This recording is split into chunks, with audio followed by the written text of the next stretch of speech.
Hello guys, welcome to FPL Ghana. Of course, Premier League is back, meaning FPL is also back. And for me, Premier League is boring without FPL. So we are very excited that FPL is back. And in today's video, we are going to look at our game week 1 team selection. So without wasting my time, let's get into the teams. Right?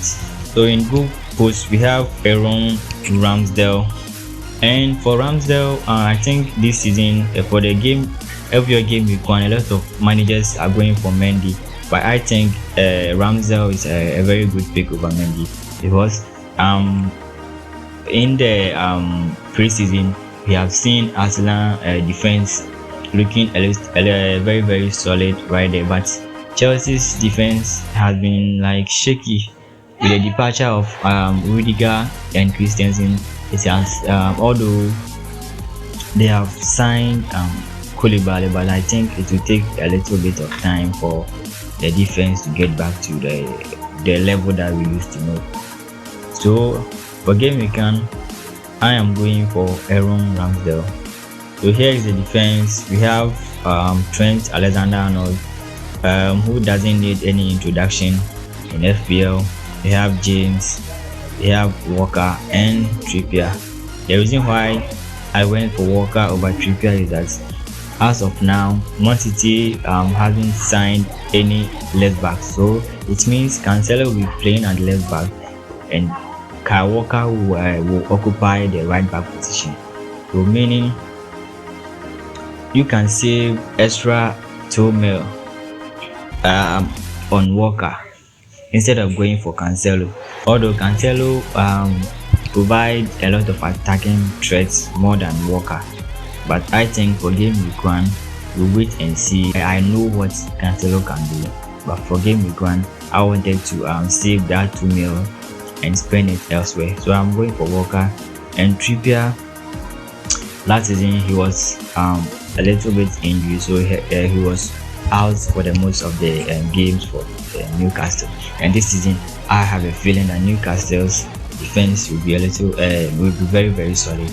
So I went for Trippier. He's on set piece, having a little bit dilemma with him and Zinchenko, but I finally decided to go for Trippier due to his set piece advantage over Zinchenko. Let's take a look at our precious midfield.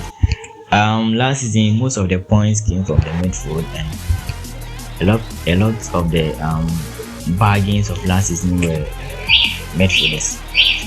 So now we have Salah, who also doesn't need any introduction in FPL. We know what Salah and we know what he has been doing down the years, so I will not waste time talking about Salah.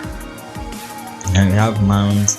I think this season Mount is going to do well. Last season he had double digits in both goals and assists, and this season I think he's going to do very well. With the addition of Sterling, it will give Mount a little bit of freedom for him to operate behind the striker. So I think this season Mount, people should watch out for Mount because he is going to bag in a lot of goals and assists, and I think he will be a better pick for game week 1. And Chelsea also have a decent run of fixture, so Mount is a better pick in my opinion.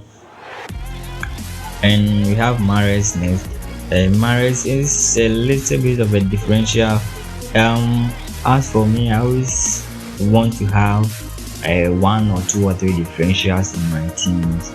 Well, I don't focus on players that everybody is buying. Most managers buy players or pick players in their teams because everybody is also picking them.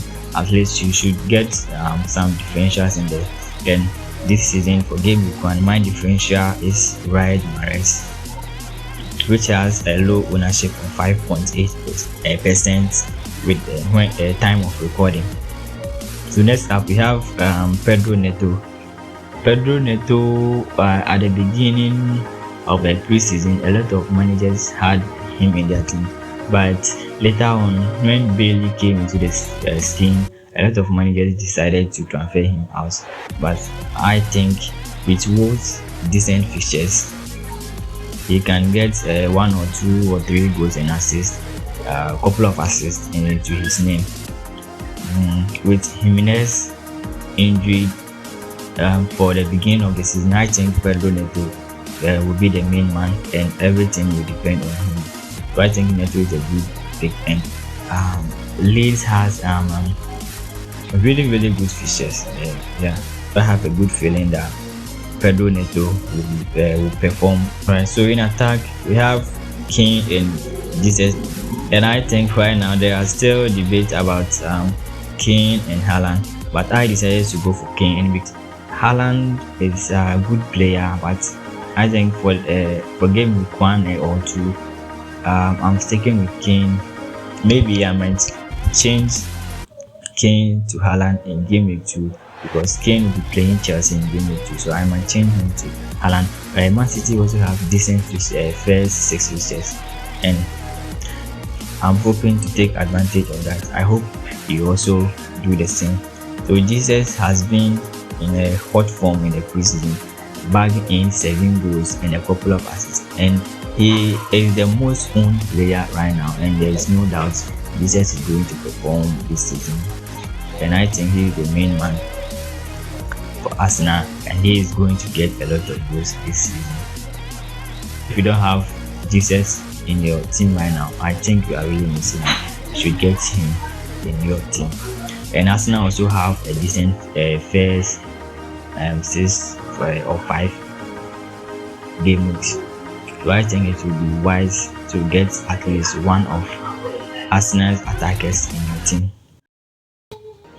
So on the bench you have Caballero, Neco Williams, Andres Pereira, and Sam Greenwood.